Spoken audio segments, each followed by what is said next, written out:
स्वागत है हमारे YouTube चैनल के अंदर पाथविड ज्ञान की और एक नई मंजिल। मेरा नाम है कुमार। इस वीडियो के अंदर हम करने जा रहे हैं RW पब्लिकेशन के द्वारा इशू की गई एक बुक जो है मूल विधि। इस बुक के अंदर दो खंड है, एक खंड का, एक खंड गा। खंड का जो है वो आपका मूल विधि यानी कि लॉ से रिलेटेड है, यानी वो स्पेशली है आपका UPSI के बच्चों के लिए, क्योंकि उसमें 20 नंबर के आसपास की मूल विधि आती है। खंड गा जो है यानी खंड 2 है वो भारतीय संविधान है, यानी मोटा मोटा अगर बोलो तो ये पॉलिटी है। इस बुक की एक खास बात यह है कि इस बुक के अंदर आपने अगर पॉलिटी सही तरीके से पढ़ ली तो आपको नीड नहीं होगी दोबारा किसी भी टाइप की बुक उठाने के लिए, क्योंकि इसका जो लेवल है वो UPSI का लेवल है। ठीक है, तो आपका बिना समय गवाए मैं इस क्लास को स्टार्ट करने जा रहा हूँ। आज हम स्टार्ट करेंगे इसका खंड 2 भारतीय संविधान। उसमें अध्याय 1 भारत का संवैधानिक विकास। यह अध्याय पेज नंबर 146 से 155 तक जाता है। तो चलिए शुरुआत करते हैं। तो अध्याय 1 भारत का संवैधानिक विकास। तो भारत का संवैधानिक विकास जो है, सबसे पहले यहाँ पे कुछ डेफिनेशन आती है कि संविधान क्या है। तो सबसे पहले संविधान मौलिक सिद्धांतों का एक समूह होता है जिसके अनुरूप किसी भी देश राज्य के शासन का संचालन होता है। संविधान क्या है भाई? मौलिक सिद्धांतों का एक समूह है जिसके प्रयोग से एक या तो एक देश चलेगा और या फिर एक राज्य चलता है। ठीक है, क्या हर देश का अपना संविधान होता है? जी हाँ, हर देश का अपना संविधान होता है। यह डिपेंड करता है कि उनका लिखित संविधान है या मौखिक संविधान है। ठीक है, जैसे भारत का लिखित संविधान है जो कि विश्व में सबसे बड़ा संविधान माना जाता है लिखित पे। ठीक है, वहीं यूके का लिखित संविधान नहीं है। ठीक है, तो देखो यहाँ पे कुछ ऑथर्स आए हैं। सबसे पहले डायसी नाम के एक ऑथर आए हैं। उनके अनुसार संविधान की परिभाषा जो है वो क्या है? संविधान उन कानूनों को कहते हैं जो प्रत्यक्ष या अप्रत्यक्ष रूप से राज्य की सर्वोच्चता की शक्ति के वितरण के और प्रयोग की निश्चित करता है। तो देखो ये सारे के सारे ऑथर्स हैं, ये इतने इंपॉर्टेंट नहीं है जो हमारे पेपर में आता है। मैं सीधा आपको लेके चल रहा हूँ सन 1600 में राज्य अभिलेख जो चार्टर एक्ट आता है। ठीक है, क्योंकि देखो 1600 के around British east India company Bharat में आती है और वो विभिन्न कानूनों के से भारत के अंदर शासन करती है। तो आज मैं आपको सब बताने जा रहा हूँ भारतीय संविधान का विकास। उसके अंदर मैं सबसे पहले आपको शुरुआत कराऊंगा रेगुलेटिंग एक्ट 1773, फिर उसके बाद 1784 आता है, 1793, ये सारे के सारे रेगुलेटिंग और चार्टर एक्ट। फिर 1857 में एक क्रांति होती है। ठीक है, भारतीय क्रांति या फिर कहते हैं जिसमें भारत के लोग अंग्रेजों के खिलाफ खड़े होते हैं और क्रांति हो जाती है। उसके बाद जो ब्रिटेन होता है, ब्रिटेन की जो सरकार होती है वो ब्रिटिश ईस्ट इंडिया कंपनी से अधिकार छीनकर भारत को अपने अधिकार क्षेत्र में ला लेती है और पहला अधिनियम आता है भारत शासन अधिनियम 1858 कैनिंग के समय। फिर 3 साल बाद 1861, फिर 92, फिर 1909 और ऐसे करते करते लास्ट का अधिनियम आता है भारतीय स्वतंत्रता अधिनियम 1947। अब देखो इस वीडियो के अंदर मैं आपको ये सारे के सारे चीजें बताने वाला हूँ, तो सोचो कितना डीप में लेके जाऊंगा। अगर यहाँ पे कोई बच्चा ऐसा है जो ये सोच रहा है कि भैया डीप में नहीं लेके जाने, हमें मोटा मोटा पढ़ा देना, तो भाई सॉरी, ये क्लास आपके लिए नहीं है। क्योंकि जिस टाइप का इस टाइम कॉम्पिटिशन हुआ पड़ा है आपको चीजें डीप में समझनी होंगी। ठीक है, वो कंपटीशन 2015-16 का अब जा चुका है कि हम आर्टिकल नंबर 15, 16, 18 इनको याद कर लेते थे और यहीं से क्वेश्चन आ जाते थे। अब एग्जामिनर क्वेश्चन थोड़े डीप बनाते हैं। ठीक है, क्योंकि देखो जो कट ऑफ डिसाइड करने वाली होती है वो मैथ नहीं डिसाइड करती, नहीं रीजनिंग, वो डिसाइड करती है आपकी GS। ठीक है, और GS एक अथाह सागर है, ये चीज याद रखना। क्योंकि मैथ के अंदर एग्जामिनर के पास रिस्ट्रिक्शन होती है कि भाई ज्यादा हार्ड पेपर नहीं बनाना मैथ का। अगर 10th लेवल तो 10th लेवल रखना है, 12th लेवल तो 12th लेवल रखना है। अगर ज्यादा लेवल जाएंगे तो वो गेट लेवल तक का चला जाएगा, इसलिए उसके पास लिमिटेशन रहती है। ऐसे ही रीजनिंग में रहती है एक आपको कोरम मेंटेन करके चलना होता है। पर जीएस के पास एग्जामिनर जो होता है वो फुल्ली ओपन हैंड होता है, वो जहां से चाहे वहां से कितना भी डीप में क्वेश्चन पूछ सकता है, उससे कोई रोकेगा टोकेगा नहीं। तो इसलिए भाई आप लोगों को ये चीजें डीप से पढ़नी है। तो ठीक है, तो बिना आपका समय गवाए अब ये क्लास एक्चुअल में स्टार्ट होती है। तो पहला जो अधिनियम आता है वो शुरुआत करते हैं। ईस्ट इंडिया कंपनी लगभग स्थापना कब होती है भाई? सन 1600 में इसकी स्थापना होती है। किससे भाई? राज्य एक चार्टर एक्ट आता है के माध्यम से भारत की थी। इसे चार्टर में ईस्ट इंडिया कंपनी के संविधान शक्ति एवं सुविधाओं का वितरण है, जिसे 31 दिसंबर 1600 में लागू किया गया था। यह राज्य अभिलेख के माध्यम से महारानी एलिजाबेथ प्रथम ने कंपनी को अस्तित्व 15 वर्षों के लिए निर्धारित किया। अब देखो यहाँ पे मोटा मोटा अगर मैं आपको बताऊं तो 1600 में चार्टर एक्ट आया, कहाँ? ब्रिटेन में। ब्रिटेन में किसको अधिकार मिल गए? भी ईस्ट इंडिया कंपनी को मिल गए। उस समय इंग्लैंड की महारानी का नाम क्या था? तो आप बोलोगे जी एलिजाबेथ प्रथम था। ये क्वेश्चन आ चुका है कि सन 1600 में चार्टर एक्ट के माध्यम से अंग्रेजी कंपनी को जब अधिकार मिले थे, उस समय ब्रिटेन की महारानी का नाम क्या था? तो क्या है जी? एलिजाबेथ प्रथम। कितने सालों का था ये अधिकार? ये 15 वर्ष के लिए वैलिड था ये। ठीक है, ठीक। अब देखते हैं हम कि कंपनी की स्थापना कैसे होती है। स्थापना के समय कंपनी की कुल पूंजी कितनी थी? 30,133 पाउंड। ठीक है, अब देखो यहाँ पे एक चीज और पता लगी भाई, ब्रिटेन की करेंसी क्या है? ठीक है, तथा इसमें कुल 217 भागीदार थे। प्रारंभ में इस कंपनी का उद्देश्य व्यापारिक था, लेकिन बाद में धीरे धीरे क्या हो गई? ये राजनीतिक हो गई। ठीक है, अब देखो ऐसे ही चलता रहा। 1726 में एक चार्टर एक्ट आता है। ठीक है, ये कंपनी का चार्टर एक्ट है, पहले बता रहा हूँ। ठीक है, कहीं आप बोलोगे भैया आपने तो उस ऊपर तो कुछ और लिखा पड़ा है, यहाँ पे क्या आ गया? तो ये कंपनी की स्थापना है और कंपनी का बेस बिल्डअप हो रहा है भाई, कैसे कैसे भारत में कंपनी ने शुरुआत करी थी। तो इस राज्य अभिलेख द्वारा कलकत्ता, मुंबई, मद्रास प्रेसिडेंसियों की राज्यपालों व उनकी परिषद की कानून बनाने की शक्ति प्रदान की गई। इससे पहले यह कानून बनाने की शक्ति इंग्लैंड में स्थित निर्देशालय मंडल के पास थी। ठीक है, बोर्ड ऑफ डायरेक्टर के पास थी। भारत के संविधान विकास के इतिहास को हम दो भागों में विभक्त किया सकते हैं। सबसे पहला जो भाग मैंने बता ही दिया, 1773 से 1858 ईस्ट इंडिया कंपनी के अंतर्गत संविधान। यहाँ पर भारत जो था, हमारा प्यारा देश भारत, किसके अंडर में था भाई? एक कंपनी के अंदर में था जिसका नाम था ईस्ट इंडिया कंपनी। उसके बाद 1858 में भारत शासन अधिनियम आया और भारत किसके अधिकार क्षेत्र में चला गया? ब्रिटेन की सरकार के शासन के अंतर्गत भारत का संविधान विकास 1858 से 1947 तक चला। अब हम बात करते हैं सबसे पहले 1773 रेगुलेटिंग एक्ट के बारे में। ठीक है, 1773 का रेगुलेटिंग एक्ट। सबसे पहले रेगुलेटिंग एक्ट 1773 में ब्रिटिश संसद द्वारा पास किया गया। ठीक है, यह तथा 1774 में इस एक्ट को लागू कर दिया गया। अब इससे रिलेटेड कुछ फैक्ट्स। सबसे पहला फैक्ट, कलकत्ता में सर्वोच्च न्यायालय की स्थापना होती है। आ गया क्वेश्चन। अगर मैं पूछ दूं कि भाई भारत के अंदर पहली बार सर्वोच्च न्यायालय की स्थापना कहाँ हुई थी, तो देखो पहला आंसर कलकत्ता में। मैं बोलूं कब हुई थी? 1774 में। और मैं बोलूं किस अधिनियम के द्वारा हुई थी, तो कौन सा एक्ट था? 1773 का रेगुलेटिंग एक्ट। कब भारत के अंदर लागू हुआ? 1774 में। एक लाइन से आपके 4 क्वेश्चन बन गए। ठीक है, अब आगे पढ़ते हैं। इनमें एक मुख्य न्यायाधीश यानी चीफ जस्टिस और 3 अन्य न्यायाधीश थे, यानी कि 3 तो न्यायाधीश थे और इनके ऊपर एक हेड मुख्य न्यायाधीश था, चीफ जस्टिस। और उनका नाम क्या था? उनका नाम था सर एलिजाहे एम्पे। अब ज्यादा याद नहीं, बस एम्पे याद रखना कि 1774 में जब सर्वोच्च न्यायालय की स्थापना हुई थी, उस समय भारत के चीफ जस्टिस कौन थे? तो आप बोलोगे एम्पे थे, प्रथम मुख्य न्यायाधीश थे। आगे, बंगाल के गवर्नर को बंगाल के गवर्नर जनरल के रूप में नामित किया गया। उनकी सहायता के लिए 4 सदस्यों की एक कार्यकारिणी परिषद बनाएगी। बंगाल का प्रथम गवर्नर जनरल वॉन हेस्टिंग था। ठीक है, देखो सबसे पहले इस एक्ट के थ्रू पहला चेंज क्या है भाई? सुप्रीम कोर्ट की एक स्थापना हो गई। दूसरा चेंज क्या है? बंगाल के गवर्नर का नाम बदल के बंगाल के गवर्नर जनरल शब्द जुड़ गया। ठीक है, और इसकी सहायता के लिए एक बोर्ड ऑफ काउंसिल बनी, जो क्या थी भाई? कितने सदस्य थे? 4 सदस्य की थी वो। कि क्या बनी? एक कार्यकारिणी परिषद बनी, बोर्ड ऑफ काउंसिल। बंगाल का प्रथम गवर्नर जनरल कौन था? आप बोलोगे भैया वॉरेन हेस्टिंग था। ठीक है, रेगुलेटिंग एक्ट के तहत कलकत्ता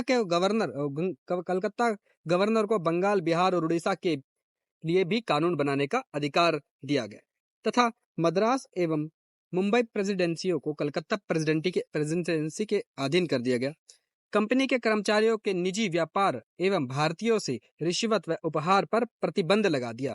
इस एक्ट ने दूसरा पॉइंट क्या करा भाई? जो कंपनी के जो लोग थे, जो भारत में शासन कर रहे थे, अगर वह किसी टाइप से क्या लेते हैं, अपने पर्सनल बिजनेस को आगे बढ़ाने की कोशिश करते हैं, उस पर रोक लग गई। भारतीय लोग अगर उनमें से किसी को रिश्वत दे रहे हैं तो रोक लग गई, या फिर कोई उपहार दे रहे हैं उसके ऊपर रोक लगा दी गई। रेगुलेटिंग एक्ट द्वारा ब्रिटिश सरकार का कोर्ट ऑफ डायरेक्टर क्या था? कंपनी का गवर्निंग बॉडी था। ये नाम क्या रखा?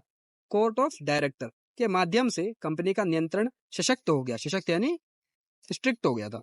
कंपनी के लिए भारत में अपने राजस्व, नागरिक और सैन्य मामलों की जानकारी ब्रिटिश सरकार को देना आवश्यक हो गया। यानी इस एक्ट के अंदर ये लिखा गया था कि कंपनी ब्रिटिश सरकार को क्या क्या जानकारी प्रदान करेगी भाई? कितना राजस्व, कितनी कमाई हो रही है, नागरिक, सैन्य मामला यानी डिफेंस रिलेटेड कि ब्रिटिश सरकार को देनी पड़ेगी आपको ये। अब ये तो देखो 1773 का रेगुलेटिंग एक्ट था, बस कितना ही, इसमें मोटे मोटे चीज आपको पता लग गई है। आगे ठीक इसके कुछ साल बाद दूसरा पीट्स इंडिया एक्ट आता है। कब आता है? 1784 में। पहले वाला कब आया? 1773 में। कौन गवर्नर से गवर्नर जनरल बन गया? आप बोलोगे वॉरेन हेस्टिंग बन गया, ठीक है। और जो सुप्रीम कोर्ट की स्थापना हुई थी, कहाँ हुई थी? कलकत्ता में। पहले जज का नाम जो हेड थे उनका नाम जस्टिस एमपे, ठीक है। अब 1784 का पीट्स इंडिया एक्ट, यह एक्ट भारत में कंपनियों के मामले और प्रशासन पर ब्रिटिश सरकार का नियंत्रण बढ़ाया, यानी पहले जितना नियंत्रण था उससे ज्यादा शक्तियां दी गई। किसको? ब्रिटिश सरकार को। किसके ऊपर? भाई कंपनी के ऊपर, ठीक है। इस पैक्ट के माध्यम से कंपनी के व्यापारिक एवं प्रशासनिक शक्तियों और कार्यों के पृथक कर दिया गया, यानी कि कंपनी जो व्यापार कर रही है वो अलग है और कंपनी जो एडमिनिस्ट्रेटिव यानी जो जो शासन कर रही है वो दोनों अलग अलग कर दिए गए। कौन से एक्ट के माध्यम से? 1784 के माध्यम से, ठीक है।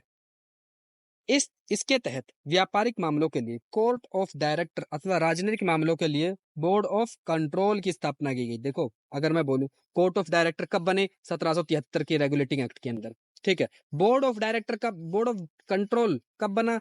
1784 में। ये दोनों के दोनों अलग हो गए हैं, ठीक है। इस एक्ट के केंद्रीय शासन का अनुपालन न होने पर गवर्नर जनरल को प्रांतीय सरकारों को बर्खास्त करने का अधिकार मिल गया। कि मतलब देखो केंद्र में जो ब्रिटिश गवर्नमेंट है इसने कोई आदेश दिया, किसको? कंपनी को। कंपनी उसको अपने नीचे जो शासन कर रहे हैं, कहाँ पे? छोटे छोटे राज्यों पे। कौन? गवर्नर्स। तो अगर वो उसको फुलफिल नहीं कर रहे तो ये बर्खास्त करते जाएंगे, ठीक है। इनकी जगह कोई और लाएगा। कौन सा एक्ट के माध्यम से? 1784 के माध्यम से।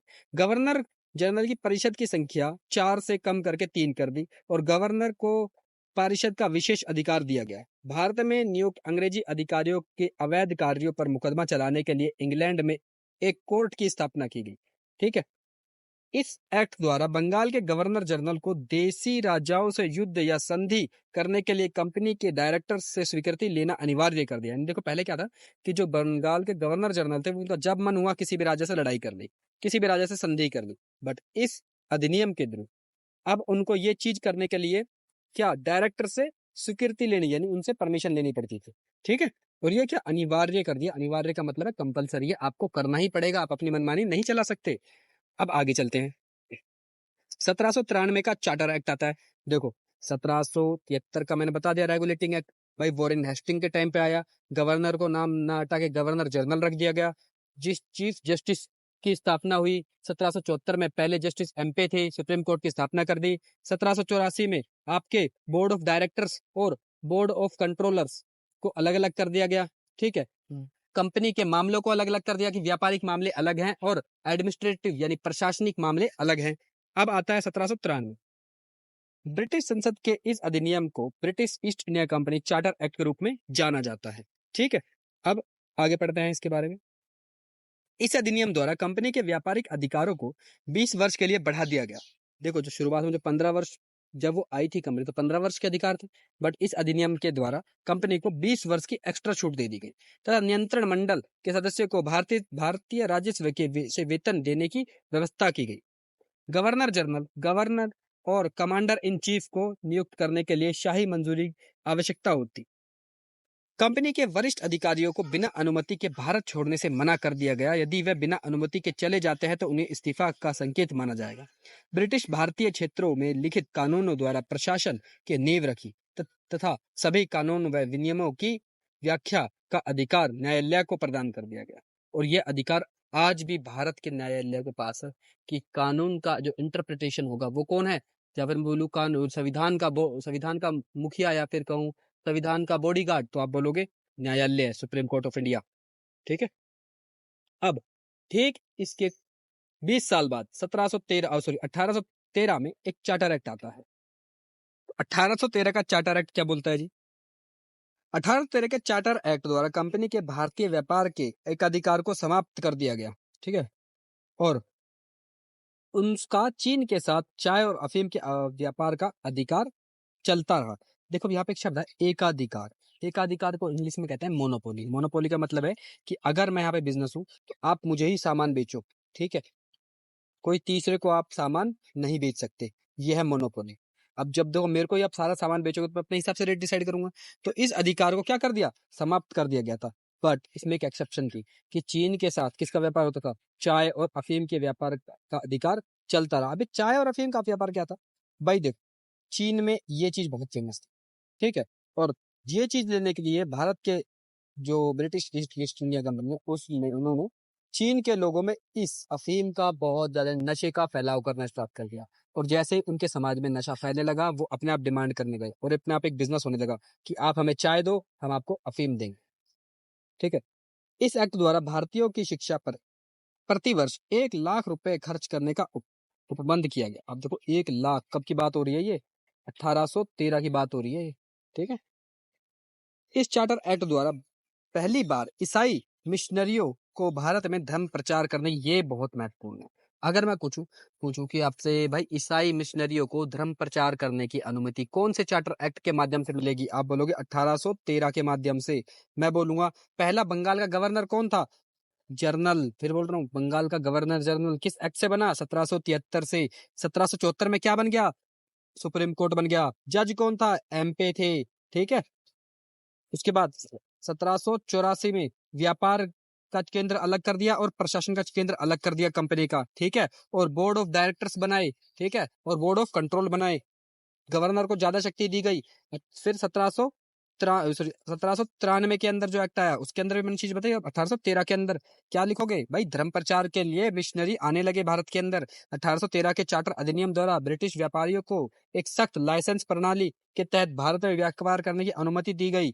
लाइसेंसिंग सिस्टम, अगर मैं बोलूं किस अधिनियम के थ्रू भारत के अंदर लाइसेंसिंग सिस्टम आया, तो आप बोलोगे 1813 चार्टर एक्ट के थ्रू। कंपनी को गवर्नर जनरल को गवर्नरों तथा प्रधान सेनापतियों को नियुक्त करने के लिए का अधिकार दिया गया तथा नियुक्ति के लिए ब्रिटिश क्राउन की स्वीकृति अनिवार्य कर दी गई, ठीक है। अब इसके ठीक 20 साल बाद 1833 आया। कौन सा एक्ट है, 1833 का चार्टर एक्ट। अब इसमें क्या होता है भाई, सबसे पहले बंगाल के गवर्नर जनरल को संपूर्ण भारत का गवर्नर जनरल बना दिया गया। अब देखो पहले बंगाल का गवर्नर जनरल था, वो कब बना, 1773 में। 1833 में संपूर्ण भारत का गवर्नर जनरल बना दिया गया, किसको, बंगाल के गवर्नर जनरल को। अब वो संपूर्ण भारत का गवर्नर जनरल बन चुका है। गवर्नर जनरल को पूरे भारत के लिए विधि बनाने का अधिकार, अब देखो पे शब्द है विधि, विधि का मतलब होता है कानून यानी लॉ। गवर्नर जनरल की परिषद द्वारा पारित कानूनों को अधिनियमन कहा गया। क्या अधिनियम कहा गया, इससे पहले निर्मित कानूनों को विनियमन कहा गया था, ठीक है। अधिनियम द्वारा ईस्ट इंडिया कंपनी के व्यापारिक अधिकार पूर्णतः समाप्त कर दिए गए। अब यह पूर्ण रूप से प्रशासनिक निकाय बन गई है। भारतीय प्रदेशों तथा राजस्व पर कंपनी के अधिकारों को 20 वर्षों के लिए और बढ़ा दिया गया, ठीक है।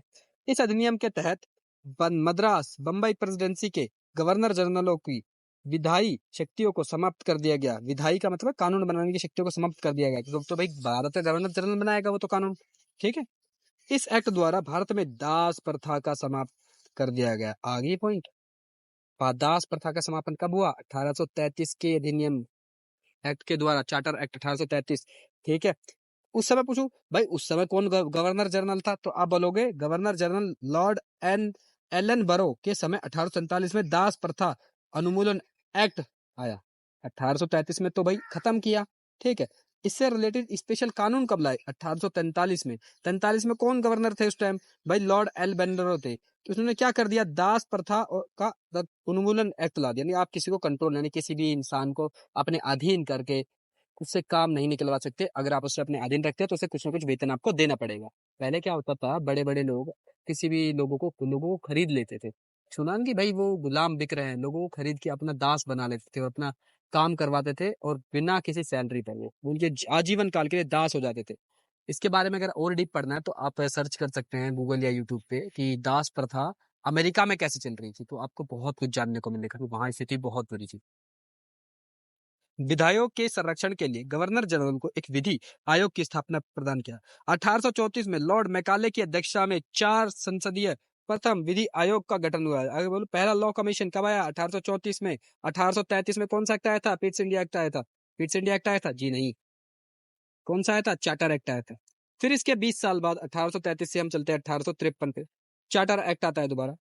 चार्टर एक्ट के माध्यम से सर्वप्रथम संपूर्ण भारत के लिए एक विधान परिषद यानी लेजिस्लेटिव असेंबली की घटना की गई। भारत के प्रशासनिक कार्यों के लिए प्रथम लेफ्टिनेंट गवर्नर नियुक्त किए जाने लगे। ठीक है।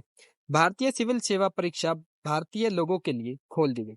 यानी पहले जो सिविल सेवा परीक्षा जिसको हम आज के टाइम पे IAS बोल देते हैं, उस समय भी थी ये। ठीक है। तो उस समय क्या था कि इस परीक्षा के अंदर खाली ब्रिटिश अधिकारी ही बैठ सकते थे। 1853 में भारत के लोग भी इस परीक्षा के अंदर बैठ सकते थे। और परंतु आहार्यता आयु को 18 से 23 रख दिया गया। यानी कि कोई व्यक्ति अगर देना चाहता है उसकी मिनिमम आयु क्या होनी चाहिए? 23 वर्ष होनी चाहिए। कंपनी के कर्मचारियों की नियुक्ति के लिए नमाजदगी के स्थान पर प्रतियोगी परीक्षाओं को आधार बनाया गया। एग्जाम स्टार्ट होने लगे, भाई एग्जाम दो, पास करो और आप जॉब। ठीक है। इस एक्ट के तहत विधि सदस्य को गवर्नर जनरल की कार्यकारिणी का संपूर्ण सदस्य बना दिया था। और अब 1853 तो आपका चार्टर एक्ट जो था लास्ट वाला था। इसके बाद 1857 में क्रांति होती है और उसके बाद भारत का जो शासन है वो कंपनी के हाथों में चला जाता है। ठीक है। तो अब मोटा मोटा अगर रिवीजन करवाऊं तो 1773 में आया रेगुलेटिंग एक्ट, 1774 में सुप्रीम कोर्ट की स्थापना, जस्टिस MP पहले जज। फिर 1784 में आया कंपनी के व्यापारिक और एडमिनिस्ट्रेटिव यानी प्रशासनिक अधिकारों को अलग अलग कर दिया गया और बोर्ड ऑफ कंट्रोल की स्थापना की गई। ठीक है। 1793 में भी आया। फिर आया 1813 में। ठीक है। देन उसके बाद 1833 में सती प्रथा का अंत, 1843 में एल्बेनियन ने दास प्रथा पर एक एक्ट बनाया। ठीक है। अब इसके बाद अब हम बात करते हैं भारत शासन अधिनियम 1858। ठीक है। इसमें क्या हुआ? इस अधिनियम के द्वारा भारत का जो शासन है कंपनी के हाथों से ले लिया गया और ब्रिटिश ताज के अधीन कर दिया गया। अब भारत के शासन को ब्रिटेन की ओर से भारत के राज्य सचिव को चलाना था। ठीक है। निर्देश मंडल और नियंत्रण मंडल के समाप्त कर दिया गया, यानी बोर्ड ऑफ डायरेक्टर और बोर्ड ऑफ कंट्रोलर को समाप्त कर दिया गया। इनके समस्त अधिकार भारत सचिव को दे दिए गए। ठीक है। इस तरह एक्ट ने भारत में द्वैध शासन प्रणाली को समाप्त कर। अब देखो द्वैध शासन प्रणाली ये क्या थी कि भारत के जो लोकल नेता थे वो एडमिनिस्ट्रेटिव करें, बट जो दूसरे राज्यों से लड़ाई है या फिर पैसा है, ट्रेड है, ये सब कंपनी कंट्रोल करके रखती है। ये द्वैध शासन प्रणाली होती है। अगर मैं मोटा मोटा समझाऊं आपको कि भारत के जो राज्य हैं वो भी अपने नागरिकों पे शासन करते हैं, बट उनके ऊपर कौन रहती है? भाई सेंट्रल गवर्नमेंट, वो भी कानून बनाती है। तो एक तरह से द्वैध शासन आप कह सकते हो। भारत का गवर्नर जनरल अब भारत का वायसराय कहा गया और भारत का प्रथम वायसराय कौन है? लॉर्ड कैनिंग बना। ठीक है। इसके बाद जो भारत में ब्रिटिश संसद के प्रतिनिधि के रूप में कार्य करेगा। भारत का वायसराय भारत सचिव की आज्ञा के अनुसार कार्य करने के लिए बाध्य था। इस अधिनियम द्वारा पीट्स एक्ट 1784 द्वारा स्थापित बोर्ड ऑफ डायरेक्टर और तथा बोर्ड ऑफ कंट्रोलर को पद को समाप्त कर दिया गया। कब हुआ था? 1784 में। इस अधिनियम द्वारा भारतीय मामलों पर सीधे ब्रिटिश संसदीय नियंत्रण स्थापित हो गया। 3 नवंबर 1958 को ब्रिटिश महारानी घोषणा को भारतीय शिक्षित वर्ग से अपने अधिकारों का मैग्ना कार्टा कहा गया। ठीक है। ये 1858 है। ठीक है। यहाँ पे मिसप्रिंट। अब आता है आपका भारत परिषद इंडियन काउंसिल एक्ट 1861। यूके यानी यूनाइटेड किंगडम की संसद में का एक अधिनियम था जिसे भारत की कार्यकारी परिषद को पोर्टफोलियो प्रणाली पर चलने वाली कैबिनेट के रूप में कार्य करने के लिए बदल दिया गया। ठीक है। आपातकाल के दौरान भारत परिषद की सहमति के बिना वायसराय को अध्यादेश जारी करने का अधिकार है। अध्यादेश आज के टाइम पे भी हमारे प्रेसिडेंट राज्यों के अंदर कौन? गवर्नर। प्रेसिडेंट कौन से आर्टिकल से अध्यादेश जारी करते हैं? जी 123। कौन? प्रेसिडेंट। वहीं गवर्नर कौन से करने हैं? 213 आर्टिकल नंबर से अध्यादेश जारी करता हूँ। कब तक वैलिड होता है? 6 मंथ तक वैलिड होता है, बनने से 6 मंथ तक। ठीक है। इस अधिनियम द्वारा बंबई और मद्रास की विधान परिषदों को कानून बनाने व संशोधन करने की शक्ति प्रदान की गई। वायसराय को प्रांत में विधान परिषद की स्थापना तथा लेफ्टिनेंट गवर्नर की नियुक्ति का अधिकार प्राप्त हो गया। भारत परिषद अधिनियम 1861 द्वारा भारत के शासन के विकेंद्रीकरण की नींव पड़ी। अब देखो विकेंद्रीकरण, देखो दो शब्द होते हैं, एक होता है केंद्रीकरण यानी सेंट्रलाइजेशन, एक होता है विकेंद्रीकरण यानी डिसेंट्रलाइजेशन। सेंट्रलाइजेशन का मतलब होता है कि की सारी शक्ति एक इंसान के अधिकार में। ठीक है। और डिसेंट्रलाइजेशन का होता है कि शक्ति का बंटवारा, कि भाई फॉर एग्जाम्पल भारत के अंदर डिसेंट्रलाइजेशन है कि जो रेल विभाग है उसको रेल मंत्री संभालेंगे, वित्तीय विभाग को वित्तीय मंत्री संभालेंगे, यह है डिसेंट्रलाइजेशन। वहीं आप किम जोंग उन यानी कि साउथ कोरिया जो नॉर्थ कोरिया है वहां पे क्या है, सेंट्रलाइजेशन है, केंद्रीकरण है, सारे के सारे किसके पास है, उस तानाशाह जी के पास है। भारत परिषद परिषद अधिनियम 1861 भारत में शासन के विकेंद्रीकरण की नींव पड़ी, भारत में प्रतिनिधि शासन की नींव पड़ी और इस अधिनियम द्वारा पड़ी है। ठीक है, अब आता है आपका 1892 में कौन सा एक्ट आता है, इंडियन काउंसिल एक्ट 1890। भारत परिषद अधिनियम 1892 ब्रिटिश संसद का एक अधिनियम था जिसे ब्रिटिश भारत में विधायी परिषदों की संरचना और कार्यों पर संशोधन पेश किया। भारतीय परिषद अधिनियम 1892 में भारत में प्रतिनिधि सरकार की दिशा में पहला कदम था। इस अधिनियम द्वारा विधान परिषद की अधिकार में वृद्धि की गई तथा भारतीय सदस्यों को बजट पर बहस करने और प्रश्न पूछने का अधिकार दिया गया। अपवाद, मतदान करने या अनुपूरक प्रश्न पूछने का अधिकार नहीं था। यानी अब देखो भारत के अंदर उस समय बजट पेश होता था तो 1892 वाले एक्ट में कि भारत के लोग प्रश्न पूछ सकते थे बट वोट नहीं कर सकते थे। ठीक है, अपवाद ये था कि वोट नहीं कर सकते थे कि एक्ट पास होगा नहीं होगा, और अनुपूरक प्रश्न पूछने का अधिकार नहीं था। ठीक है, इससे रिलेटेड और ज्यादा प्रश्न पूछने का ज्यादा अधिकार नहीं थे। भारत परिषद अधिनियम 1892 में गैर सरकारी सदस्यों की नियुक्ति के लिए अप्रत्यक्ष निर्वाचन प्रणाली का भी प्रावधान दिया गया। निर्वाचन प्रणाली का शुरू किया जाना इस अधिनियम की विशेषता थी। ठीक है, कौन सी प्रणाली, निर्वाचन प्रणाली। ठीक है, सिलेक्शन प्रोसेस। प्रांतीय परिषदों के गैर सरकारी सदस्य नगर पालिका, विश्वविद्यालय, जिला बोर्ड तथा वाणिज्यिक मंडल द्वारा प्रत्यक्ष रूप से निर्वाचित किए जाते थे। समझ में आ गया। अब चलते हैं भारत परिषद अधिनियम यानी इंडियन काउंसिल एक्ट 1909। 1906 में 1905 में बंगाल का विभाजन हुआ। 1906 में कौन सी पार्टी बनी थी भाई, मुस्लिम लीग बनी थी। कहाँ पे, ढाका में बनी थी। ये हिंट दे रहा हूँ इस एक्ट से रिलेटेड, तो याद रख लेना। इस अधिनियम को मार्ले मिंटो सुधार अधिनियम के नाम से जाना जाता है। क्या, मार्ले मिंटो। उस समय इंग्लैंड में भारत के राज्य सचिव लॉर्ड मार्ले और भारत में लॉर्ड वायसराय कौन थे, मिंटो थे। मार्ले मिंटो सुधार अधिनियम का लक्ष्य 1892 के अधिनियम के दोषों को दूर करना था। यानी कि 1892 में जो कुछ कमियां रह गई हो उनको दूर करना था। कौन से, मार्लो मिंटो एक्ट कब आया, 1909 में। ठीक है, इसके बाद भारत में बढ़ते हुए उग्रवाद, क्रांतिकारी राष्ट्रीयवाद का सामना करना था। ठीक है, इस अधिनियम द्वारा वायसराय की कार्यकारिणी परिषद में सर्वप्रथम भारतीय सदस्यों को सम्मिलित किया गया। यानी कि जो वायसराय की जो बॉडी थी, जो कार्यकारिणी परिषद थी, उसमें भारत के लोग भी शामिल होने लगे। कौन से, 1909 के अधिनियम के द्वारा, जिसको मार्लियामेंटो रिफॉर्म भी जाना जाता है। वायसराय की कार्यकारिणी परिषद की नियुक्ति होने पर प्रथम भारतीय राज्य कौन से सदस्य बने भाई, सत्येंद्र प्रसाद सिन्हा। आगे क्वेश्चन कि अगर मैं पूछूं कि वायसराय की कार्यकारिणी परिषद में पहले भारतीय जो उसका हिस्सा बने, क्या बोलोगे, सत्येंद्र प्रसाद सिन्हा। किस अधिनियम के द्वारा, 1909 मार्लियामेंटो रिफॉर्म यानी कि इंडियन काउंसिल एक्ट 1909 के द्वारा। इस अधिनियम द्वारा भारत केंद्रीय तथा प्रांतीय विधान परिषदों की शक्ति में वृद्धि करते हुए लोकहित के विषयों पर चर्चा करने, बजट पर बहस करने, अनुपूरक प्रश्न पूछने का अधिकार प्रदान किया। देखो जो था आपका 1892, इसके ऊपर में तो आप बजट के ऊपर खाली क्वेश्चन पूछ सकते थे। ठीक है, पर दो अपवाद थे, एक अनुपूरक प्रश्न नहीं पूछ सकते थे और क्या थे, वोट नहीं डाल सकते थे। बट यहाँ पे वोट के बारे में तो बताया नहीं, बट आप अनुपूरक प्रश्न पूछने का अधिकार आपको मिल गया। कौन से, 1909 के अधिनियम से। इस अधिनियम द्वारा मुसलमानों के पृथक निर्वाचन तथा पृथक मताधिकार की व्यवस्था की गई, लेकिन मुसलमान उम्मीदवार को वोट दे सकता है। देखो किस तरीके से अंग्रेजों ने हिंदू मुस्लिम करने की कोशिश की थी कि एक मुसलमान अपने मुसलमान कैंडिडेट को ही वोट दे सकता है, वहीं एक हिंदू अपने हिंदू को ही वोट दे सकता है। भाई ऐसा क्यों, क्या एक मुसलमान को हिंदू पसंद नहीं आ सकता कि ये लीडर अच्छा है, या फिर एक हिंदू को एक मुस्लिम लीडर नहीं पसंद आ सकता। आप जानते हो कि हमारे जो पहले शिक्षा मंत्री थे मौलाना अबुल कलाम आजाद, वो तो मुस्लिम थे। ठीक है, तो आप सब चीजें समझ में आ रही होंगी।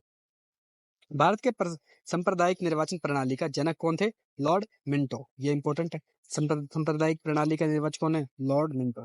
इस अधिनियम द्वारा प्रेसिडेंसी निगमों, चैम्बर्स ऑफ कॉमर्स, विश्वविद्यालयों आदि के अलग प्रतिनिधित्व का प्रदान दिया गया। अब 1919 Morley Minto Montagu Chelmsford reform के नाम से जो जानते हैं, भारत सरकार अधिनियम इंडियन गवर्नमेंट एक्ट 1919, इसको पढ़ेंगे आप। भारत सरकार अधिनियम 1919 को किस नाम से जाना जाता है जी? मोंटेग्यू चेम्सफोर्ड सुधार के नाम से जाना जाता है। इस समय इंग्लैंड भारत के राज्य सचिव कौन थे? मोंटेग्यू। और भारत के वायसराय कौन थे? चेम्सफोर्ड। प्रधानमंत्री लॉर्ड जॉर्ज ने 20 अगस्त 1917 को ब्रिटिश संसद में यह घोषणा की कि ब्रिटिश सरकार का उद्देश्य भारत में उत्तरदायी शासन स्थापित करना है। ठीक है। और प्रांतों में द्वैध शासन लागू किया गया। आ गया बहुत इंपॉर्टेंट क्वेश्चन कि किस अधिनियम के द्वारा प्रांतों के अंदर द्वैध शासन लागू हुआ? तो आप बोलोगे 1919 के अंदर। द्वैध शासन बता चुका हूं, जहां पे दो अलग अलग सरकारें एक क्षेत्र पर शासन करती है और दोनों के क्षेत्र बटे हुए होते हैं। फॉर एग्जाम्पल अमेरिका में राज्य सरकार के पास भी स्वायत्तता है बहुत सारी, और सेंट्रल गवर्नमेंट के पास स्वायत्तता है। ठीक है। द्वैध शासन को 8 प्रांतों में लागू किया गया, जिसमें बंगाल, असम, बिहार, उड़ीसा, मध्य प्रांत, ठीक है, यानी कि मध्य प्रदेश, और संयुक्त प्रांत यानी कि यूपी, बॉम्बे, मद्रास और पंजाब में शामिल थे। द्वैध शासन व्यवस्था के तहत प्रांतीय सरकारों को अधिक अधिकार प्रदान किए गए। भारत सरकार अधिनियम 1919 द्वारा पहली बार प्रत्यक्ष चुनाव प्रणाली अपनाई गई और महिलाओं को भी मताधिकार वोटिंग राइट्स मिले। आ गया बहुत बहुत ज्यादा इंपॉर्टेंट क्वेश्चन कि महिलाओं को किस अधिनियम के द्वारा वोटिंग राइट्स मिले थे? आप बोलोगे 1919 चैम्सफोर्ड मोंटेग्यू चैम्सफोर्ड सुधार के अंदर। पहली बार कब अप्रत्यक्ष चुनाव हुए? 1919 के अंदर। डायरकी यानी द्वैध शासन कब लागू हुआ? 1919 के अंदर। प्रांतीय सरकार को कब ज्यादा पावर्स दी जाने लगी? 1919 के अंदर। ठीक है।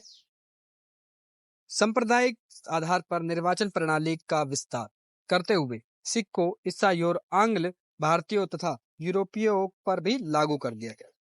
इस अधिनियम द्वारा सर्वप्रथम केंद्रीय बजट को राज्य बजट से अलग कर दिया गया। देखो, सेंट्रल बजट अलग आएगा और राज्यों का जो 8 जो राज्य चुने गए थे उनका बजट अलग आएगा। इस अधिनियम द्वारा सर्वप्रथम केंद्रीय और राज्य बजट को अलग शामिल कर दिया गया था। केंद्र में द्विसदनात्मक विधायिका की स्थापना कर दी गई। ठीक है, एक जो आज भी है, एक लोकसभा एक राज्यसभा। ठीक है। भारत शासन अधिनियम 1919 में भारत में एक लोक सेवा आयोग का गठन प्रावधान किया गया। लोक सेवा आयोग यानी कि क्या कहोगे आप? इंग्लिश में आप मुझे कमेंट सेक्शन में बताओ क्या कहेंगे लोक सेवा आयोग को। ठीक है। भारत सचिव को भारत में महालेख परीक्षा की नियुक्ति का अधिकार दे दिया गया। ठीक है। भारत शासन सरकार अधिनियम 1919 की कुछ विशेषताएं भी हैं। सबसे पहले भाई व्यवस्थापिका सभा विस्तार और अधिकार में वृद्धि। प्रांतों में द्वैध शासन लागू। द्वैध शासन के जन्मदाता लियांदे कार्टिस थे, जिन्होंने अपनी बुक डायरकी में द्वैध शासन का वर्णन किया है। मताधिकार एवं सांप्रदायिक निर्वाचन। ठीक है, ये यानी कि मताधिकार मिल गए थे महिलाओं को। और क्या मिला? भारतीय उच्चायुक्त की नियुक्ति, रॉयल कमीशन के लिए विधान, कार्यकारिणी परिषद में भारतीयों की संख्या में वृद्धि। ठीक है। और अब आता है भारत शासन अधिनियम, भारत सरकार अधिनियम 1935, गवर्नमेंट ऑफ इंडिया एक्ट 1935। ये बहुत ज्यादा इंपॉर्टेंट है। क्यों इंपॉर्टेंट है? भारत सरकार अधिनियम 1935 ब्रिटिश सरकार द्वारा पारित एक अधिनियम था, जिसे अगस्त 1935 में शाही स्वीकृति प्रदान की गई थी। यह ब्रिटिश संसद द्वारा पारित अब तक का सबसे लंबा अधिनियम था। भारत शासन अधिनियम 1935, जिसमें 321 अनुच्छेद, 10 अनुसूचियां और 14 भाग थे। वर्तमान के भारत के जो संविधान है उसके अंदर कितने अनुच्छेद हैं भाई? लगभग 495 प्लस। जब वो बना था तो शायद 395 थे। कितनी अनुसूचियां थी जब भारत का संविधान बना था? तो आपकी 8 अनुसूचियां थी, और अब वर्तमान में कितनी है? 12 है। ठीक है। वर्तमान भारतीय संविधान इस अधिनियम का सर्वाधिक प्रभाव पड़ा, यानी कि अगर मैं बोलूं भारत के वर्तमान संविधान में किसी अधिनियम का सर्वाधिक प्रभाव पड़ा तो आप बोलोगे 1935 अधिनियम का। ठीक है। भारत शासन अधिनियम 1935 द्वारा अखिल भारतीय संघ की स्थापना की गई, जिसे 11 ब्रिटिश प्रांतों, 6 चीफ कमिश्नरी क्षेत्र और उन 33 रियासतों से मिलकर बनाना था जो स्वेच्छा से संघ में शामिल। 1919 के अधिनियम द्वारा प्रांतों में स्थापित द्वैध शासन को अधिनियम द्वारा समाप्त कर दिया गया और उसे केंद्र में लागू कर दिया गया। ठीक है। अब आते हैं द्विसदनीय विधानमंडल। प्रांत में एक द्विसदनीय विधानमंडल विधायिका की स्थापना की गई, जिसे वह 2 सदन, संघीय विधानसभा निचला सदन और विधान परिषद यानी उच्च सदन। संघीय विधानसभा का कार्यकाल 5 वर्ष का होता था, और बंगाल, मद्रास, बिहार, बंबई, असम, संयुक्त प्रांत यानी यूपी जैसे कुछ प्रांतों में सदनीय विधायिकाएं शुरू की गई। ठीक है, अब आती है लोक सेवा आयोग की स्थापना। केंद्र में संघ लोक सेवा आयोग, राज्यों में लोक सेवा आयोग, 2 या 2 से अधिक राज्यों के लिए संयुक्त लोक सेवा आयोग की स्थापना कर दी गई थी। ठीक है, संघीय न्यायालय। भारत शासन अधिनियम 1935 के तहत 1937 में संघीय न्यायालय की स्थापना की गई। इसके प्रथम मुख्य न्यायाधीश सर मेरिस ग्वावियर थे। सांप्रदायिक प्रतिनिधित्व का विस्तार। भारत शासन अधिनियम 1935 द्वारा दलित जातियों, महिलाओं और मजदूर वर्ग के पहली बार निर्वाचन की व्यवस्था की। भारत शासन अधिनियम 1935 द्वारा रिजर्व बैंक ऑफ इंडिया, ठीक है, आरबीआई की स्थापना की गई। 1935 के अधिनियम में विषयों में 3 श्रेणियों में विभाजित किया गया। पहला संघ सूची, जो उस समय 59 विषय थे। फिर समवर्ती सूची, जो कॉन्करेंट लिस्ट मानी जाती है, उस समय 36 विषय। कौन से? 1935 के नियम की बात कर रहा हूं मैं। कहीं आप भारत के कॉन्स्टिट्यूशन वाली बात कर लो कि भैया 1847 के बाद जो 1950 में जो भारत का संविधान लागू हुआ था, उसमें भी तो है ये। जी हाँ है। मैं क्या बोल रहा हूँ कि इस अधिनियम का भारत के संविधान पर बहुत ज्यादा प्रभाव पड़ा है। और प्रांतीय सूची 54 विषय। इस अधिनियम द्वारा 1935 में बर्मा को भारत से अलग कर दिया गया और 2 नए प्रांत उड़ीसा और सिंध बनाए का निर्माण हुआ। बहुत ज्यादा इंपॉर्टेंट कि किस अधिनियम के द्वारा बर्मा यानी म्यांमार भारत से अलग कर दिया गया। तो आप बोलोगे 1935 के अधिनियम के लिए। अगर इस अधिनियम के द्वारा बर्मा को अलग ना करते तो होप सो शायद बर्मा भी आज भारत का ही हिस्सा होता, यानी म्यांमार भी भारत का हिस्सा होता है। भारत शासन अधिनियम 1935 गुलामी का अधिकार पत्र व अनेक ब्रेकों वाली इंजन रहित गाड़ी है, जो पंडित जवाहरलाल नेहरू ने बोला। क्या बोला? गुलामी का अधिकार पत्र बोला। 1937 का प्रांतीय चुनाव होता है। भारत शासन अधिनियम 1935 के आदेशानुसार 36 और 37 में की सर्दियों में 11 प्रांतों में प्रांतीय विधानमंडलों के चुनाव कराए गए। 11 प्रांत मद्रास, मध्य प्रांत, बिहार, उड़ीसा, संयुक्त प्रांत यानी यूपी, बम्बई यानी मुंबई, असम, पश्चिम बंगाल, सीमांत प्रांत, ठीक है, बंगाल, पंजाब, सिंध, यहाँ पे चुनाव हुए, जिसमें से 1585 सीटों में से 711 सीटें जीतकर कांग्रेस पार्टी ने 5 प्रांतों में मद्रास, बिहार, उड़ीसा, एमपी और यूपी में सरकार बनाई। भारतीय राष्ट्रीय कांग्रेस पार्टी बंबई, असम, उत्तर पश्चिमी सीमांत प्रांत में सबसे बड़े दल के रूप में सामने आई। अखिल भारतीय मुस्लिम लीग किसी भी प्रांत में सरकार बनाने में विफल रही। मुस्लिम लीग 1935-37 के चुनाव के अंदर एक जगह से भी सीट ना जीत पाई थी। ठीक, 1937 के चुनाव में कांग्रेस ने 8 प्रांतों में अपनी सरकार बनाई है। प्रशासन को सुचारू रूप से चलाने के लिए एक केंद्रीय नियंत्रण परिषद गठित हुआ। इस परिषद को संसदीय समिति का नाम दिया गया, जिसके सदस्य कौन थे? सरदार वल्लभ भाई पटेल। कौन है? हमारे लौह पुरुष हैं। ठीक है, इनकी 182 मीटर ऊंची प्रतिमा कहाँ पर है? गुजरात के केवड़िया में। ठीक है, मौलाना अबुल कलाम आजाद भारत के पहले शिक्षा मंत्री। डॉक्टर राजेंद्र प्रसाद आजाद भारत के पहले राष्ट्रपति थे।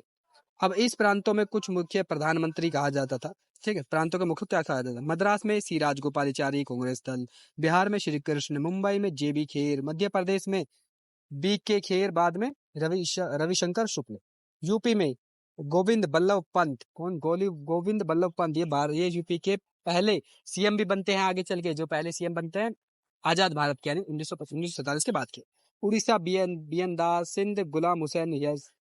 उसके बाद उत्तर प्रदेश खान साहब, उत्तर पश्चिमी सीमांत खान साहब, पश्चिम बंगाल, असम, ऐसे ही इनमें रही है।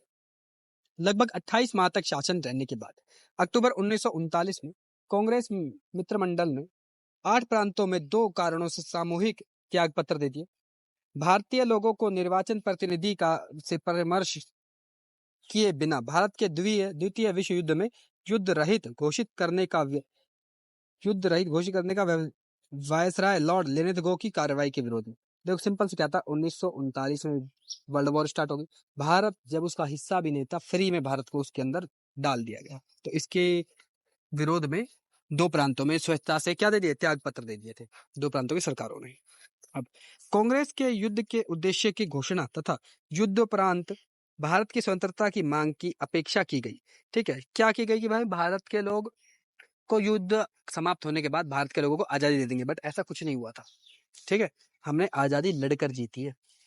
ये मत सोचना कि ये अंग्रेज हमें आजाद करके चले गए थे।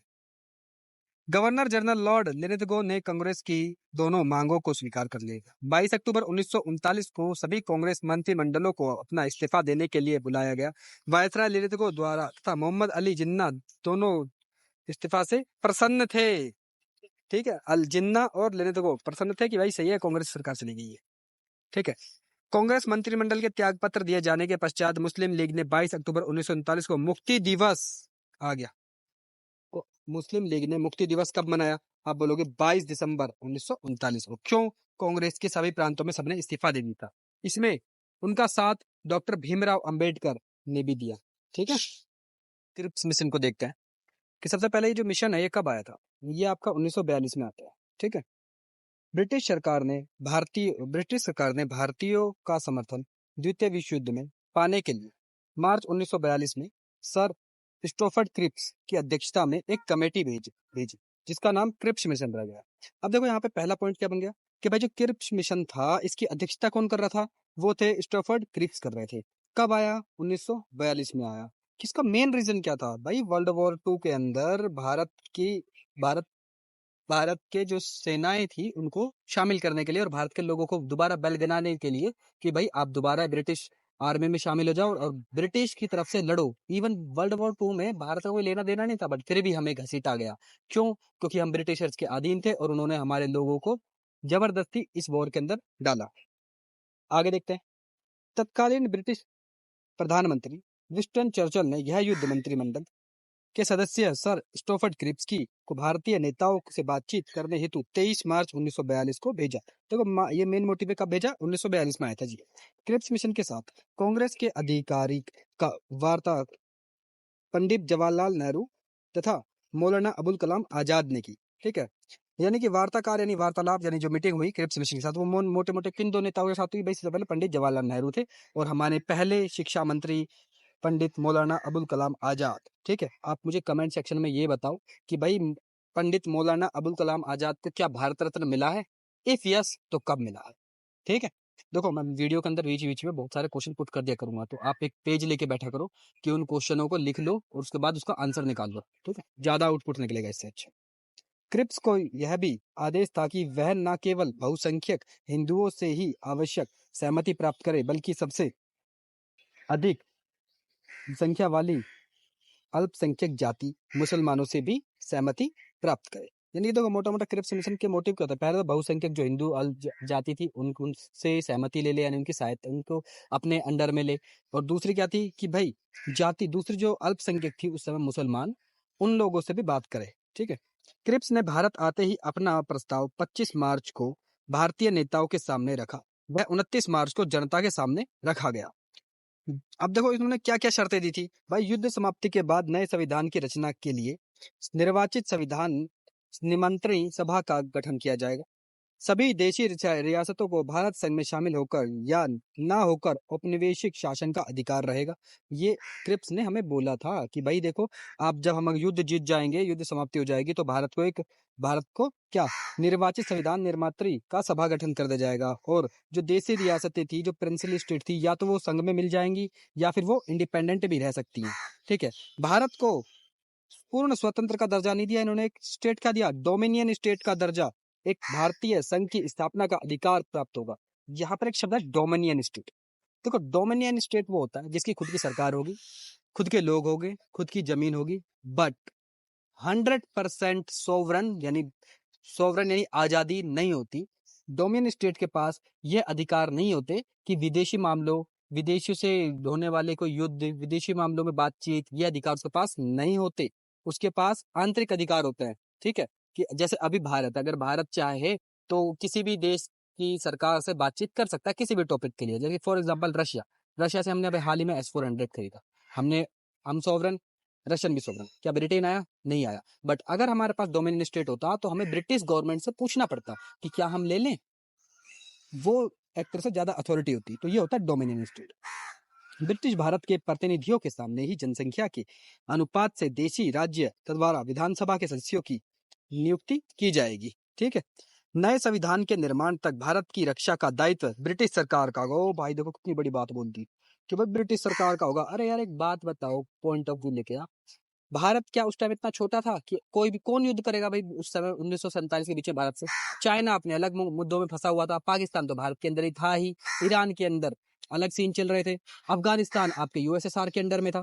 कौन युद्ध करेगा भारत से? ये तो बस एक कहने के लिए तंबूरा दे दिया कि भाई हम आपकी रक्षा करेंगे। क्या हम खुद की रक्षा नहीं कर सकते थे? जी हाँ, आजादी के बाद हमने कितनी लड़ाइयां लड़ी हैं खुद के दम पे। कांग्रेस ने यह भी क्रिप्स मिशन का विरोध, देखो कांग्रेस ने क्यों इसका विरोध किया, क्योंकि यह पूर्ण स्वतंत्रता के स्थान पर कौन सा स्टेट दे रहा था? डोमिनियन स्टेट देने की, भारत को टुकड़ों में बांटने की संभावना के द्वारा खोले दिए। मुस्लिम लीग ने इस प्रस्ताव को इसलिए अविष्कार किया क्योंकि देश का सांप्रदायित्व आधार पर विभाजन ही की मांग को नामंजूर कर दिया गया। अब देखो यहाँ पे तीन मोटे मोटे कांग्रेस ने क्यों मना किया। पहला, भाई हमें पूर्ण स्वतंत्रता चाहिए, स्वतंत्रता चाहिए नहीं, फुल इंडिपेंडेंट चाहिए। ये कि हमें क्या कौन सा दर्जा दे रहे हैं? डोमिनियन स्टेट का। दूसरा, ब्रिटिशर्स ने ये पॉइंट डाल दिया था कि जो देशी रियासतें हैं वो चाहे तो भारत के संग में जुड़ जाएं या फिर अलग अपने इंडिपेंडेंट रह ले। तो ये तो भारत को तोड़ने वाली बात हो गई, इसको टुकड़े करने वाली बात हो गई। तो इसलिए कांग्रेस ने इसका विरोध किया। मुस्लिम लीग ने इसका विरोध किया क्योंकि उसने देश के जो बंटवारा होने वाला था किस पे? सांप्रदायिक आधार पर। आगे चल के ये होता भी है बंटवारा। भारत 1947 में बंटता है दो देशों के बीच में, ठीक है। तो उस समय 1942 में क्रिप्स ने इस मांग को नामंजूर कर दिया था कि भारत सांप्रदायिक आधार पर बंटवारा नहीं होगा, इट मींस हिंदू मुस्लिम करके बंटवारा नहीं होगा, ठीक है। तो इसलिए मुस्लिम लीग ने इसका विरोध कर दिया और उसने नामंजूर कर दिया। गांधी जी ने क्या बोला भाई इसके बारे में? ये महत्वपूर्ण पॉइंट है कि गांधी जी ने प्रस्ताव को बाद का तिथि का चेक या फिर पोस्ट डेटेड चेक कहा की आलोचना की। गांधी जी के शब्दों में कुछ और शब्द जोड़ते हुए पंडित जवाहरलाल नेहरू ने इस प्रस्ताव को एक ऐसा बैंक जो टूट रहा है पर आधारित पोस्ट डेड चेक की संज्ञा दी, ठीक है, डेड चेक की। अब देखो क्वेश्चन में आ जाता है, बहुत बार ऐसे पूछ लेती है कि ये संज्ञा किसने दी थी कि ऐसा बैंक जो टुकड़ों में टूट रहा है वो जवाहरलाल नेहरू ने किया था। किसको पोस्ट डेटेड चेक की संज्ञा दी गई? तो आप बोलोगे ये दी गई थी आपकी क्रिप्स मिशन को। कब आया था? 1942 में आया था। किसने ये संज्ञा दी थी? ये दी थी भाई आपकी गांधी जी ने, ठीक है। होप्स आपको अच्छे से समझ में आ गई होंगी। अब पट्टाभी सीतारामैया जी, ये भी तो कुछ बोलेंगे। पट्टाभी सीतारामैया ने इससे अगस्त प्रस्ताव का परिवर्तित स्वतंत्रीकरण मांग मात्र गए। अगस्त प्रस्ताव 1940 में आया था, 1942 में क्रिप्स आया था। वायसराय के विशेष अधिकारी ने वीटो के मुद्दे पर स्टोफर्ड क्रिप्स तथा कांग्रेस के नेताओं के बीच बातचीत क्या हो गई? टूट गई। यहाँ पे वीटो शब्द आया। वीटो का मतलब है एक सुपर अथॉरिटी की भाई अगर वीटो नाम का एक ऐसा हथियार अगर मैंने लगा यूज कर लिया तो वो प्रस्ताव पास नहीं होता है, फिर अटक जाता है।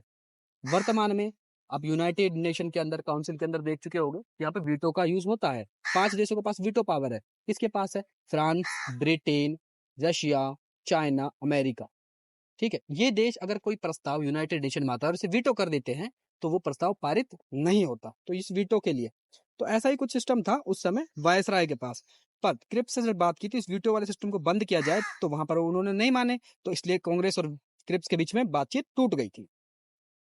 यहाँ एक क्रांति होने जा रही थी, हमें जल्दी चले जाना चाहिए।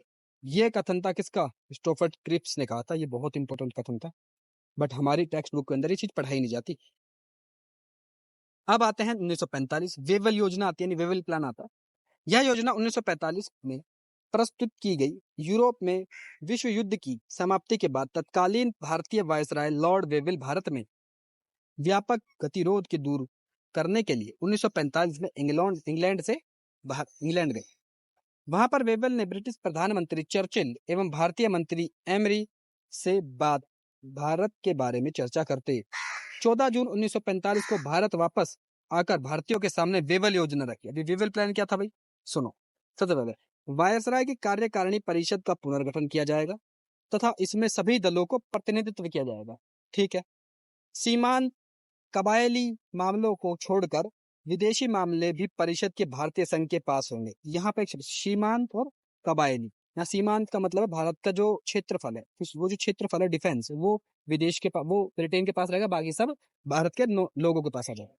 कार्यकारिणी परिषद में पुलिस मुस्लिम लीग सदस्यों की संख्या हिंदुओं के बराबर होगी। देखो यहाँ पर एक ट्रिक खेल गए ये लोग। उन्होंने क्या कहा कि जो परिषद बनेगी, जो काउंसिल बनेगी, उसमें हिंदू मुस्लिम जितने बराबर के सदस्य रहेंगे। बट बेसिक पॉइंट बताओ, कौन सी जनसंख्या में ज्यादा लोग, मेजोरिटी हिंदुओं की थी, तो ये कुछ ऐसे इस प्रकार की होनी चाहिए थी 70-30 में, क्योंकि देखो वहां पर आपको जो माइनॉरिटी है उसका भी अधिकार भी मिल रहा है और मेजोरिटी है उसके अधिकार भी मिल रहा है साथ में। अगर आप 50-50 कर दोगे दोनों पॉपुलेशंस को, तो ये दोनों पॉपुलेशंस आपस में लड़ने लग जाएंगी। या फिर आप इनको करना चाहिए था चुनावों के आधार पर, भाई जिस सीट पे ज्यादा लोग जीत रहे हैं उसको आप भेज दो यहाँ पे, ठीक है। भारत छोड़ो आंदोलन के दौरान गिरफ्तार कांग्रेस के सभी नेता रिहा किए जाएंगे तथा शीघ्र ही शिमला में एक सम्मेलन होगा, ठीक है।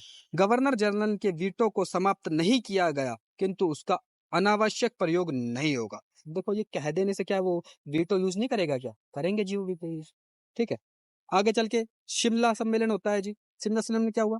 शिमला सम्मेलन 25 जून 1945 को हुआ था। यह शिमला में होने वाला सर्वदलीय सम्मेलन था जिसमें कुल 22 प्रतिनिधियों ने भाग लिया। शिमला सम्मेलन में लीग के प्रतिनिधि के रूप में मोहम्मद अली जिन्ना व कांग्रेस के प्रतिनिधि के रूप में मौलाना अबुल कलाम आजाद ने हिस्सा लिया। सम्मेलन के दौरान मुस्लिम लीग द्वारा यह शर्त रखी गई कि वायसराय की कार्यकारिणी परिषद में नियुक्त होने वाली मुस्लिम सदस्यों का चयन सिर्फ वही करेंगे, ठीक है, जिसे कांग्रेस पार्टी ने असफल कर दिया। 14 जुलाई को वायसराय ने शिमला समझौते को विफल घोषित कर दिया गया, ठीक है। फिर आता है कैबिनेट मिशन 1946 आता है। द्वितीय विश्व युद्ध की समाप्ति के बाद ब्रिटेन में क्लेमेंट इटली के नेतृत्व में लेबर पार्टी की सरकार बनी। दो क्वेश्चन पता लग गए। पहले 1946 में ब्रिटेन में सरकार किसकी थी भाई? क्लेमेंट इटली की। कौन सी पार्टी थी? लेबर पार्टी थी।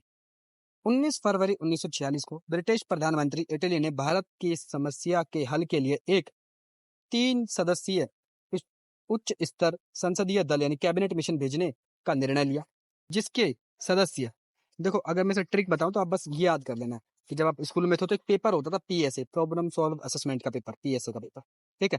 पीएसए, यहाँ से आपको इस कैबिनेट मिशन के 3 सदस्य पता लग जाएंगे। तो पीएसए में पी फॉर आपका स्टोफर्ड क्रिप्स, एस फॉर स्टोफर्ड क्रिप्स, ठीक है, अलेक्जेंडर, ए फॉर अलेक्जेंडर और एस फॉर पैथिक लॉरेंस, ठीक है। पी एस ए, ठीक है। ए भी अलेक्जेंडर, इसको नहीं खाली अलेक्जेंडर याद रखें, ठीक है। जिन्हें कैबिनेट मिशन कहा गया 1946 में भेजा। कैबिनेट मिशन के अध्यक्ष कौन थे? पी थे भाई, पैथिक लॉरेंस थे। कैबिनेट मिशन 24 मार्च 1946 को दिल्ली पहुंचा। इस मिशन का मुख्य उद्देश्य 16 मई 1946 तक संविधान का सभा का गठन करना था, ठीक है। अब इसके कुछ मुख्य बिंदु। ब्रिटिश भारतीय प्रांतों और देशी रियासतों के मिलाकर भारत संघ का गठन किया जाना चाहिए। संघीय विषयों के अतिरिक्त सभी विषय एवं अवशिष्ट शक्तियां प्रांतों में निहित होंगी। भारत का संविधान बनाने हेतु अप्रत्यक्ष निर्वाचन के आधार पर एक संविधान सभा की स्थापना की जाएगी। संविधान सभा के कुल सदस्यों की संख्या 389 निश्चित की गई, जिसमें ब्रिटिश प्रांतों से 292, देशी रियासतों से 93 और 4 कमिश्नर स्टेट थी, ठीक है। अब ये 4 कमिश्नर स्टेट आप बताओ कौन कौन सी थी, कमेंट सेक्शन में।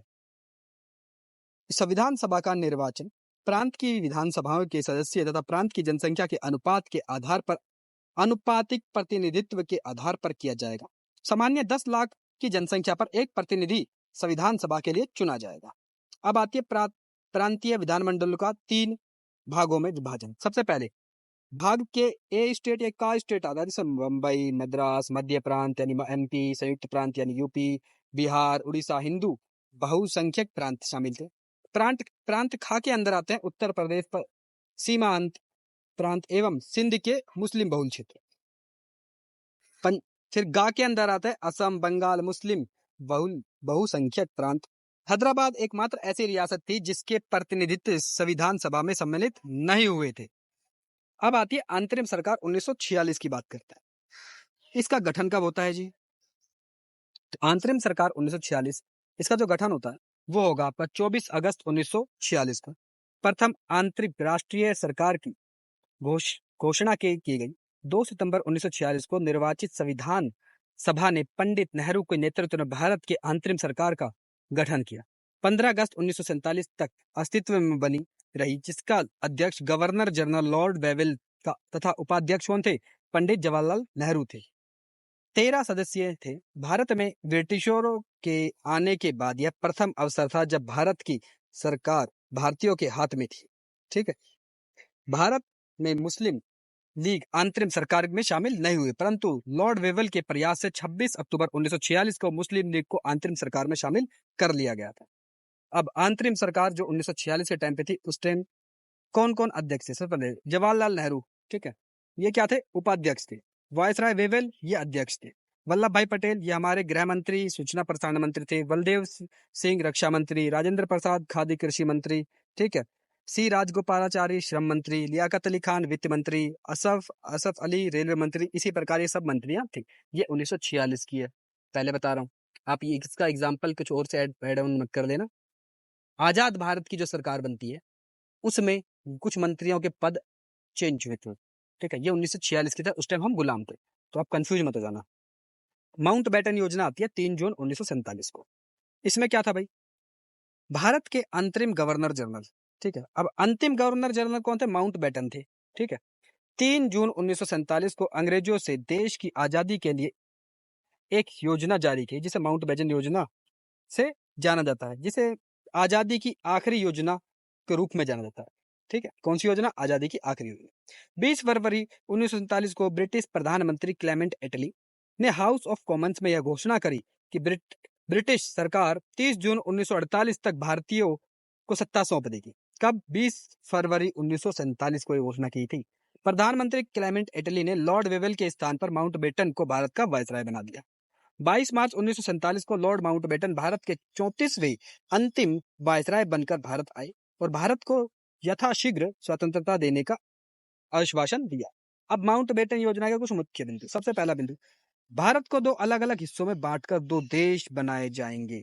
एक भारत कहलाएगा, एक पाकिस्तान। इन लोगों ने 1935 में जो अधिनियम आया था, भारत शासन अधिनियम, उसमें तो बर्मा तो हटा ही दिया था हमसे, ठीक है। अब 1947 के टाइम 2 और देश बना दिए। पहले भारत का एक टुकड़ा हमारा प्यारा भारत, दूसरा, खैर छोड़ो, एक बोरी आटा। पाकिस्तान के लिए संविधान निर्माण हेतु एक पृथक संविधान सभा का गठन किया जाएगा। देशी रियासतों को यह स्वतंत्रता होगी कि वह या तो पाकिस्तान में या भारत में शामिल हो जाएं या अपना अस्तित्व बनाए रखें। बंगाल, पंजाब विभाजन किया जाएगा। बंगाल का और पंजाब का विभाजन किया जाएगा और उत्तर पश्चिमी सीमांत प्रांत असम के सिलहट जिले में जनमत संग्रह कराया जाएगा। भारत और पाकिस्तान को सत्ता हस्तांतरण 15 अगस्त 1947 के दिन हुई।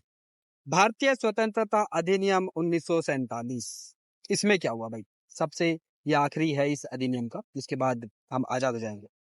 20 फरवरी 1947 को ब्रिटेन प्रधानमंत्री क्लेमेंट एटली ने घोषणा की कि भारत को 30 जून 1948 को भारत में ब्रिटिश शासन समाप्त किया जाएगा और उसके बाद सत्ता उत्तरदायी भारतीय हाथों में सौंप दी जाएगी। ब्रिटिश संसद ने 4 जुलाई 1947 को भारतीय स्वतंत्रता अधिनियम प्रस्तावित किया। ब्रिटिश प्रधानमंत्री क्लेमेंट एटली ने माउंटबेटन योजना को विधेयक के रूप में 15 जुलाई 1947 को हाउस ऑफ कॉमन्स में तथा 16 जुलाई 1947 को हाउस ऑफ लॉर्ड्स में प्रस्तुत किया। 18 जुलाई 1947 को राजकीय स्वीकृति मिल गई। कब मिली थी? 18 जुलाई 1947 को। इसके बाद 15 अगस्त 1947 को 2 डोमिनियन राज्यों भारत और पाकिस्तान की स्थापना की गई, ठीक है। भारतीय संघ में पाकिस्तान में सम्मिलित क्षेत्रों को छोड़कर ब्रिटिश भारत के सभी प्रांत शामिल होंगे। भारत के राज्यसभा सचिव, भारत और सलाहकारों का कार्यालय समाप्त कर दिया गया और भारत और पाकिस्तान को डोमिनियन से संबंधित मामलों में भविष्य में राष्ट्रमंडल संघ विभाग के सचिव द्वारा संचालित किया गया था। इंग्लैंड के राजा की राजशाही उपाधियों के भारत के सम्राट की उपाधि को हटा दिया। सर रेडक्लिफ की, ये इंपॉर्टेंट है, सर रेडक्लिफ की अध्यक्षता में 2 आयोग ब्रिटिश सरकार ने गठन किया, जिसका कार्य विभाजन की देखरेख और नए गठित होने वाले राष्ट्र के अंतर्राष्ट्रीय सीमाओं का निर्धारण करना था, ठीक है। किसका? सीमाओं का निर्धारण करना था। अब देखो, भारत पाकिस्तान के जो बॉर्डर है, वो किसने बनाई थी?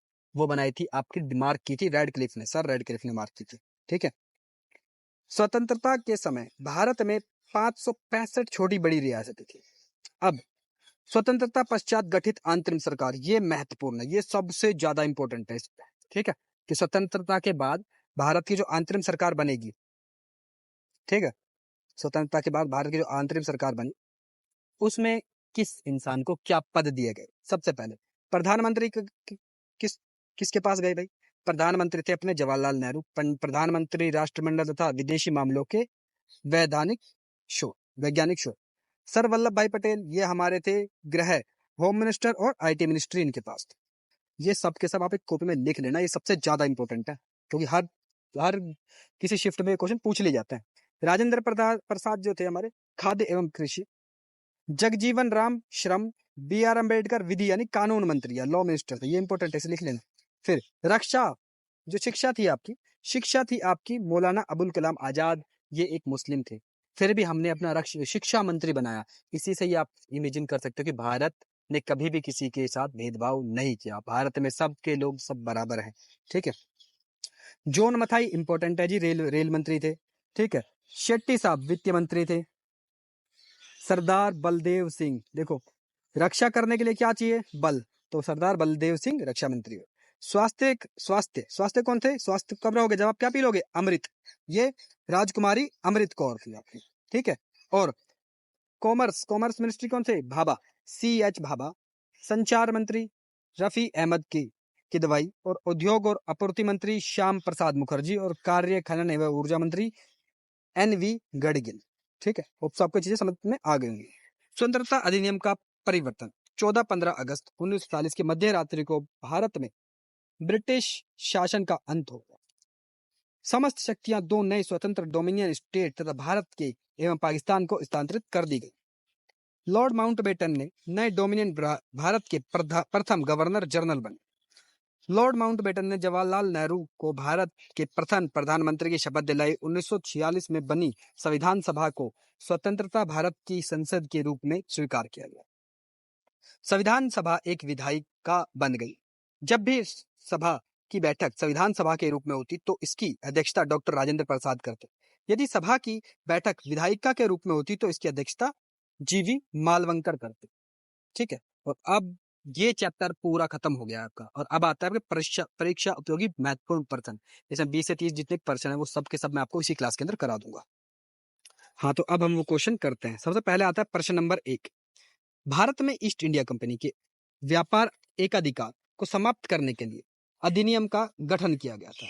तो वो कौन सा अधिनियम था भाई, वो आपका आता है चार्टर अधिनियम। इसमें खाली स्वायत्तता क्या छोड़ी गई थी, इसमें छोड़ी गई थी आपकी कि भारत और चीन के बीच में, मतलब ब्रिटिश भारत और चीन के बीच में चाय और अफीम के बिजनेस को छोड़ के बाकी एक अधिकार को समाप्त कर दिया गया था। ठीक है। अब क्वेश्चन नंबर 2,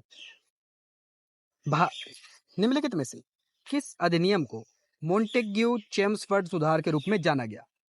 तो उसका जो सही आंसर है वो है आपका अधिनियम नंबर 1, जिसमें डायरकी यानी द्वैध शासन को लागू किया गया था, मोंटेग्यू चेम्सफोर्ड सुधार कहा गया है। ठीक है।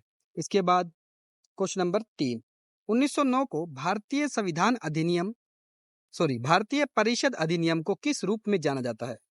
सबसे पहले ये 1909 ये जो अधिनियम था इसको जाना जाता है आपका मार्ले मिंटो सुधार के रूप में, मार्ले मिंटो सुधार। ठीक है।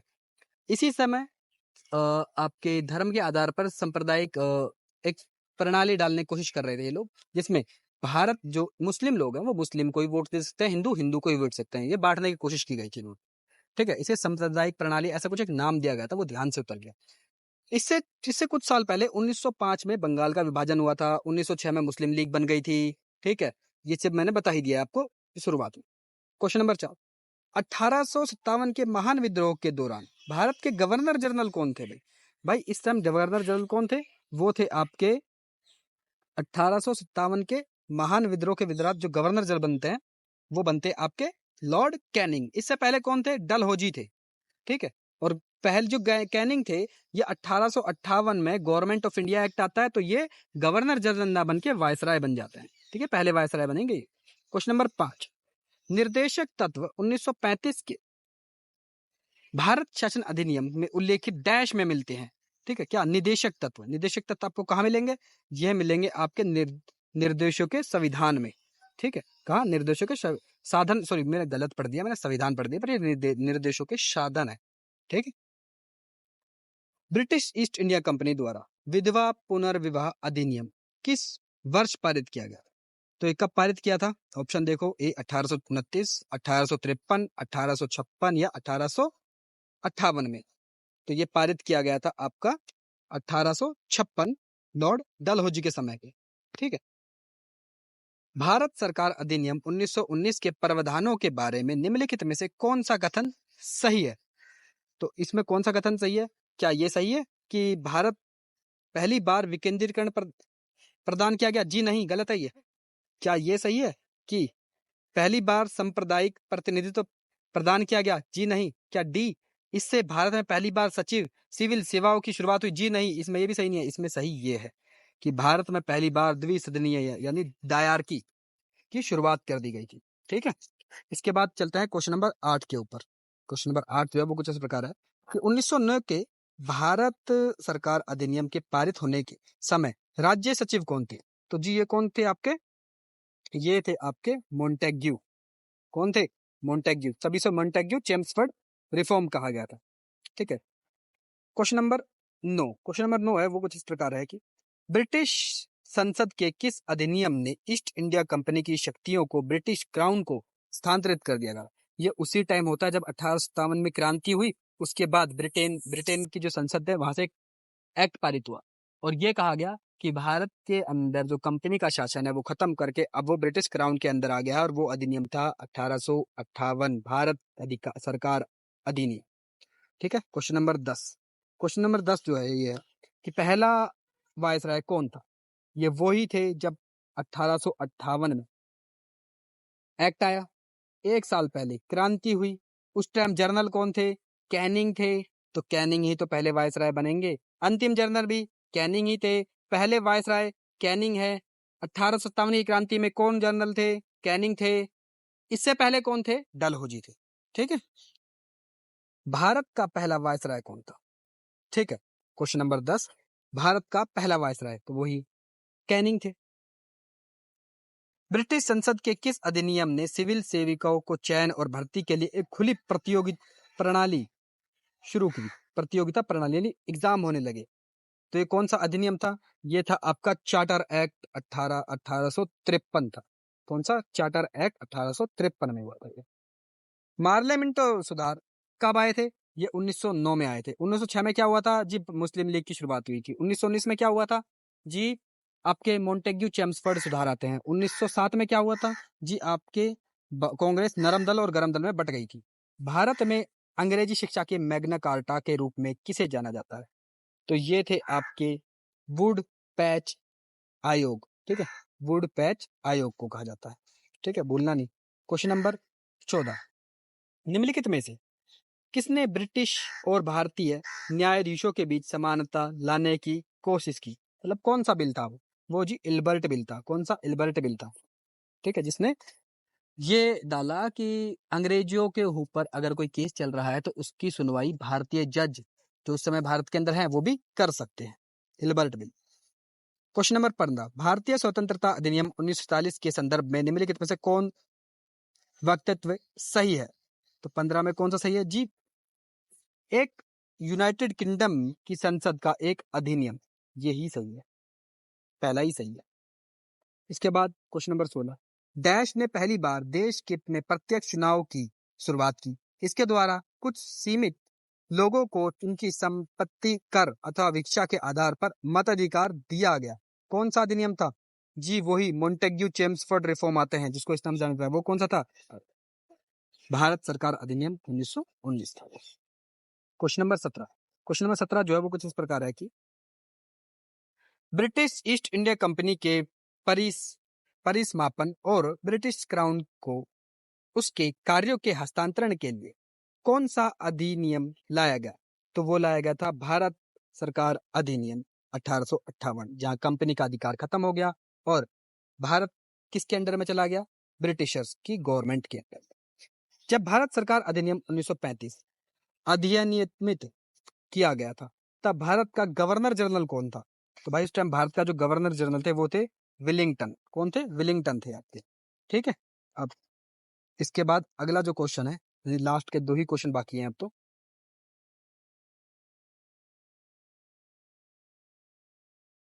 भारत का